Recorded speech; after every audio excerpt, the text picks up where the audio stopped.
আসসালামু আলাইকুম নাইম ভাই। ওয়ালাইকুম আসসালাম। হুজুর একটু তাড়া আছে, পরে কথা বলি। ভাই কিছু মনে করবেন না, একটা কথা বলতে চাই। আমি জানি আপনি সারাদিন কাজ নিয়ে ব্যস্ত থাকেন, তারপরও বলবো, যদি সময় পান মসজিদে এসে নামাজ পড়ার চেষ্টা করেন।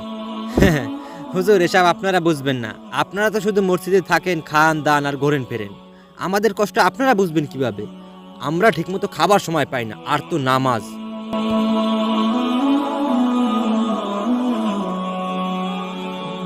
কি বলো, আমার ছেলে এত অসুস্থ হয়ে পড়েছে? হ্যাঁ, আমি এখনই আসতেছি। নাইম ভাই, আপনাকে অনেক চিন্তিত লাগতেছে, কি হয়েছে ভাই? হুজুর, আমার ছোট ছেলেটা অসুস্থ হয়ে পড়েছে, তাই বাসায় যাচ্ছি। তাহলে আজকে আর আপনি কাজে যাবেন না? আরে কি বলেন হুজুর, আমার ছেলে অসুস্থ আর আমি কাজে যাব?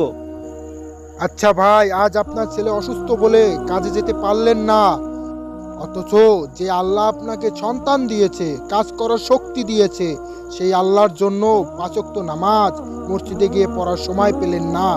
হায় আফসোস। আমাদের জীবনে সব কাজের সময় থাকে, কিন্তু নামাজের জন্য সময় থাকে না। নামাজই হলো সব কাজের আসল কাজ।